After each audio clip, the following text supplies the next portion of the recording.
Good morning, students. IP students, let's start our next topic, output unit of chapter 1. In previous lecture we have covered up to the topic input unit. यहाँ तक हमने cover किया था और मैंने आपको ये कुछ इनपुट यूनिट्स दी थी रीड करने के लिए. चलिए, आउटपुट यूनिट. जिस तरह से इनपुट यूनिट रिस्पॉन्सिबल है ह्यूमन अंडरस्टैंडेबल लैंग्वेज को कंप्यूटर लैंग्वेज में कन्वर्ट करके डेटा कंप्यूटर में सेंड करती है, उसी तरह से आउटपुट यूनिट भी जब हम मॉनिटर पे किसी तरह की कोई आउटपुट देखते हैं तो वो मशीन लैंग्वेज को ह्यूमन अंडरस्टैंडेबल लैंग्वेज में कन्वर्ट करती है. मीन्स जो बाइनरी लैंग्वेज है, बाइनरी लैंग्वेज को कन्वर्ट करती है हमारी इंग्लिश लाइक लैंग्वेज में. ये कौन सी यूनिट है? ये आउटपुट यूनिट है जो हमारी इस तरह से कन्वर्ट करेगी डेटा को. The output coming from the CPU is in the form of electronic binary signals which needs conversion in some form which can be easily understood by human beings. चाहे characters हैं, चाहे graphical कुछ shapes हैं या फिर audio visual form है, किसी भी तरह से डेटा है हमारा. इनपुट यूनिट क्या है, इसका फंक्शन क्या है? Conversion in human understandable language. Some most popular output devices are monitor. आप सभी को पता है कि मॉनिटर क्या है? Most popular output device है. As like our screen, TV screen. It is the most common form of the output from a computer. It displays information in a similar way. जैसे कि हम टीवी स्क्रीन पे information देखते हैं, बिल्कुल same उसी तरह से इस पर भी इंफॉर्मेशन डिस्प्ले होती है. पिक्चर क्वालिटी उतनी ही अच्छी होगी जितनी पर पिक्सल स्क्रीन पे जो हमारे पिक्सल्स होंगे, जितने ज़्यादा होंगे स्क्रीन के उतनी ही हमारी पर पिक्सल क्वालिटी जो है अच्छी होगी. आपको पता है छोटे छोटे डॉट्स के थ्रू हमारी पिक्चर की जो ये समझिए कि जो कोई भी हम इमेज देख पाते हैं, कुछ भी देख पाते हैं स्क्रीन पे, वो with the help of pixels वो जनरेट होती है. ठीक है. जो विजुअली जो चैलेंज्ड पीपल हैं उनके लिए भी हमारे ब्रेल मॉनिटर्स हैं, ब्रेले मॉनिटर्स अवेलेबल हैं उनके लिए. आजकल तो काफ़ी फैसिलिटीज़ हो गई हैं इलेक्ट्रॉनिक मीडिया में. फिर है हमारी next output device, printers. Printers are the devices that deliver information by means of printed characters on a paper. हम सभी को पता है कि प्रिंटर आउटपुट डिवाइस है और इसकी हेल्प से हम प्रिंट आउट्स लेते हैं. जो भी कैरेक्टर्स हैं वो हमारे पेपर पर प्रिंट हो जाते हैं. Printers come in variety of forms. हमें पता है कि आज के टाइम में जो प्रिंटर्स हैं इतने एडवांस प्रिंटर्स हैं कि बिल्कुल within the second, within the minute lots of papers we can print. 3D models भी प्रिंट कर सकते हैं हम इन प्रिंटर्स की हेल्प से. फिर है स्पीकर्स. अब स्पीकर्स भी हमारे आउटपुट डिवाइसेस हैं. Speakers receives the sound in the form of electric current from the sound card. देखिए, अगर हम अपने सिस्टम से साउंड कार्ड को साउंड की आउटपुट देना चाहते हैं तो हमारे सिस्टम में साउंड कार्ड का होना जरूरी है. And then convert it to the sound format और ऑडिबल टू द यूजर, हमारे लिए जो ऑडिबल रहती है साउंड. तो ये है हमारी आउटपुट डिवाइसेस, आउटपुट यूनिट्स भी हैं. और output unit converts the output in binary form to the human understandable, human readable form. चलिए, नेक्स्ट टॉपिक है CPU. CPU central processing unit. जैसे कि हमने पिछले लेक्चर में भी आपको बताया कि CPU एक ऐसी टर्म है जिसे हम ये कह सकते हैं कि हमारा कंप्यूटर का बिल्कुल ये कहिए कि सेंट्रल पॉइंट है, ब्रेन हम कंप्यूटर का इसको कह सकते हैं.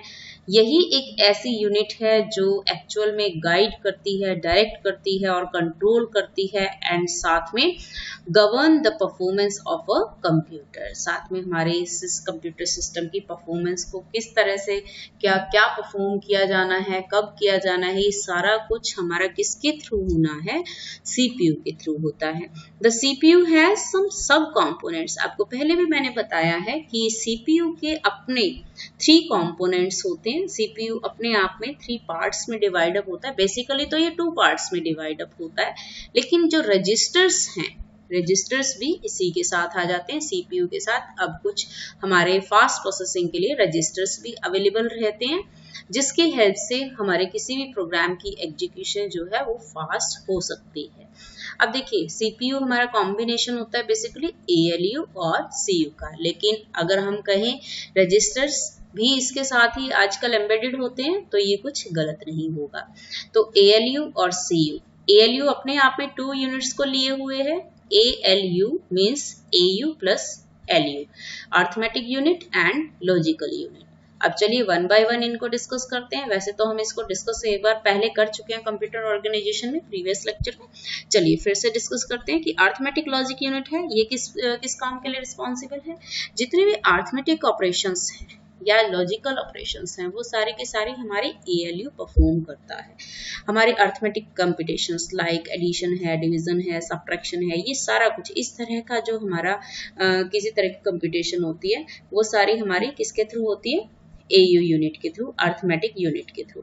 इसी तरह से अगर कोई हमारी लॉजिकल टाइप की कैलकुलेशंस हैं like greater than, less than, equal to, greater than equal to, less than equal to, ठीक है, इस तरह का अगर कोई डिसीजन मेकिंग स्टेटमेंट्स हैं हमारी लॉजिकल ऑपरेशंस जिसमें परफॉर्म होनी है, वहां हमारी लॉजिकल यूनिट यूज होती है। और लॉजिकल यूनिट जो है किस तरह से रिजल्ट परफॉर्म करती है, किस तरह से ये ऑपरेशन परफॉर्म करती है, रिजल्ट हमारा यहाँ पे ट्रू या फॉल्स की फॉर्म में ही रहता है, या तो रिजल्ट ट्रू रहेगा या रिजल्ट फॉल्स रहता है। ठीक है, ये हमारी अर्थमेटिक लॉजिकल यूनिट होती है जो अर्थमेटिक और लॉजिकल कंप्यूटेशंस को परफॉर्म करती है।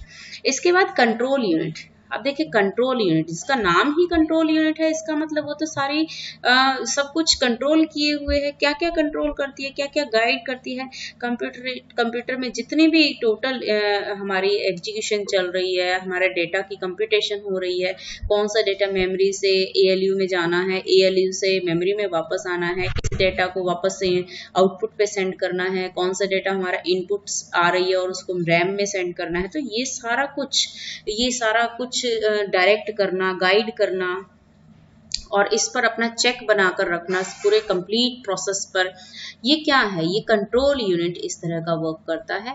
इसीलिए हम कहते हैं कि flow and manipulation of all data. Flow का मतलब डेटा हमारा एक यूनिट से दूसरे यूनिट में जब ट्रांसफर हो रहा है तो उसको हम कहते हैं डेटा का flow.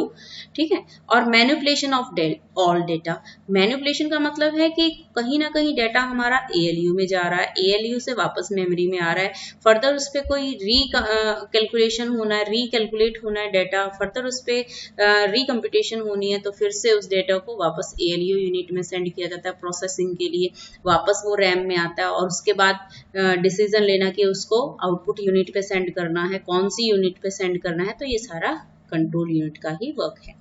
The CU sends control signals. CU क्या करता है, इसका काम ही ये है कि कंट्रोल सिग्नल्स को सेंड करता है। The required operations are done properly by ALU and memory.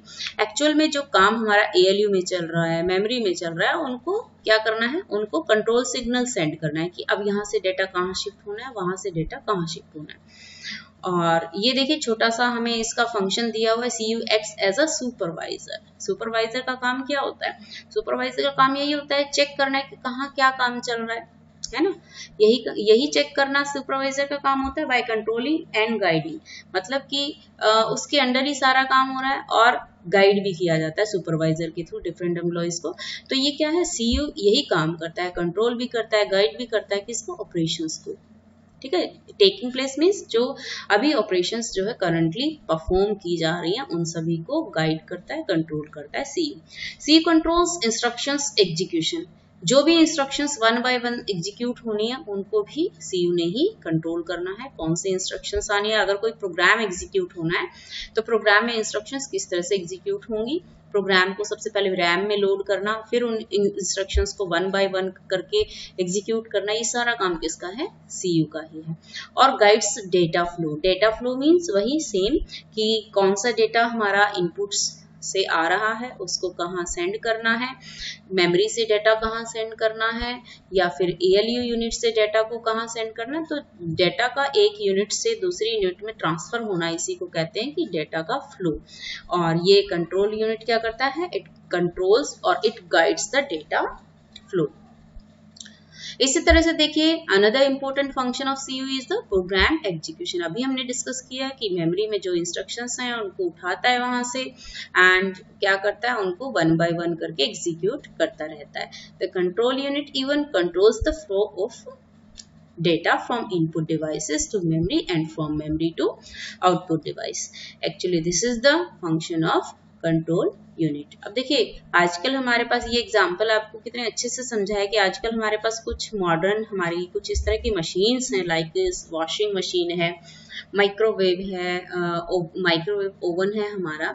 इसमें क्या होता है, हमारा CPU जो है एम्बेडेड होता है। आप देखते हैं ना, फुल्ली ऑटोमेटिक मशीन है ना, तो उसमें हमें कुछ नहीं करना है, हमारे जो क्लॉथ्स हैं ऑटोमेटिकली ड्राई होकर के ही बाहर आएंगे, अपने आप वॉश करेगी, अपने आप उसने क्या करना है, डिटर्जेंट लेना है, अपने आप उसने वाटर लेना है। तो ये कितना टाइम कितनी चीज किस टाइम पे लेनी है, सारा कुछ अपने आप करेगी। तो ये इस तरह से फुली ऑटोमेटिक मशीन है या फिर कोई और मशीन है जो इस तरह से फंक्शन परफॉर्म करती है, मीन्स उसमें कहीं ना कहीं CPU एम्बेडेड है। और CPU एम्बेडेड है तो इसका मतलब वहां पे कहीं ना कहीं लिटिल बिट रैम या रोम की भी रिक्वायरमेंट है। और सर्किटरी सिस्टम जो हमारा एक कंप्यूटर में होता है इंस्ट्रक्शंस को परफॉर्म करने के लिए, सेम वही उसी तरह का सर्किटरी सिस्टम हमारा क्या है, उन मशीन्स में भी क्या किया जाता है, इनबिल्ट किया जाता है। और यही these embedded CPUs with accompanying memory and embedded instructions are called microcontrollers. अब इसीलिए हम क्या कहते हैं कि इन मशीन्स में क्या होते हैं, माइक्रो कंट्रोलर्स लगे होते हैं। मतलब CPU भी है और उसकी मेमोरी भी है, मेमोरी के साथ वो एक साथ दोनों मिलकर के काम कर रहे हैं। और एम्बेडेड का मतलब पहले से ही उनके अंदर वो चीजें बिल्ट इन है। तो इस तरह से जब किसी मशीन में इस तरह की फंक्शनैलिटी होती है तो हम कहते हैं कि ये माइक्रो कंट्रोलर्स जो है इसके अंदर ऑलरेडी अवेलेबल है। देन है थर्ड, रजिस्टर्स। अब देखिए रजिस्टर्स, हमने देखा कि CPU में रजिस्टर्स भी होते हैं। यस, आजकल जो हमारे लेटेस्ट कंप्यूटर्स हैं इन सभी में रजिस्टर्स भी होते हैं। रजिस्टर्स का काम क्या है, देखिए जब डेटा को होल्ड करने के लिए जो डेटा हमारा जिस पे प्रोसेसिंग होनी है या फिर जो प्रोग्राम हमारा एग्जीक्यूट होना है, करंटली एग्जीक्यूटेड प्रोग्राम हमारा रैम में ओपन हो सकता है, तो रजिस्टर्स किस लिए रिक्वायर्ड हैं। एक्चुअली रजिस्टर्स हमारे प्रोसेसर रजिस्टर्स होते हैं, small unit of data holding places होते हैं। जब CPU को लगता है कि डेटा को फास्टली प्रोसेस करना है तो वो क्या करता है, डेटा को ना थोड़ा सा लॉन्ग डिस्टेंस पे सेव करने के बजाय ना कहीं ऐसे डिस्टेंस पे सेव कर देता है जहां से डेटा का जो फ्लो है थोड़ा सा फ्रिक्वेंटली हो सके। तो उसके लिए क्या है, रजिस्टर्स रैम के कंपैरेटिवली थोड़ा सा नियर टू CPU पढ़ते हैं, ALU पढ़ते हैं। तो रजिस्टर्स में डेटा को फटाफट से सेव कर दिया जाता है CPU के थ्रू, और वहां से हमारी प्रोसेसिंग जो है थोड़ी सी फास्ट हो जाती है। तो this is the requirement of CPU may store some part data or some memory addresses or some instructions in its processor registers.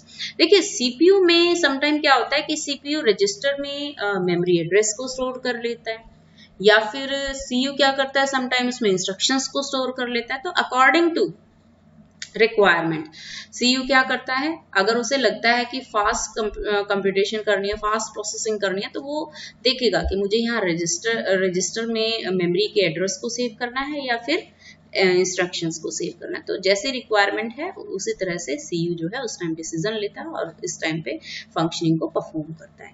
तो ये सारा हमारा आज का टॉपिक जो था अर्थमेटिक लॉजिक यूनिट है या फिर हमारी CPU है या फिर रजिस्टर्स हैं, मीन्स CPU और आउटपुट यूनिट। तो ये हमारा आज का टॉपिक है, ये हमारा टॉपिक कवर होता है। तो आज के लिए आपको क्या करना है, आज के लिए आपको ये 2 टॉपिक्स हैं, बहुत अच्छे से इन टॉपिक्स को रीड आउट करना है। रीड आउट करने के बाद इन टॉपिक्स को लर्न भी करना है, और कोई प्रॉब्लम है तो आप सभी पूछ सकते हैं। तो आज के लिए इतना ही। Okay, bye.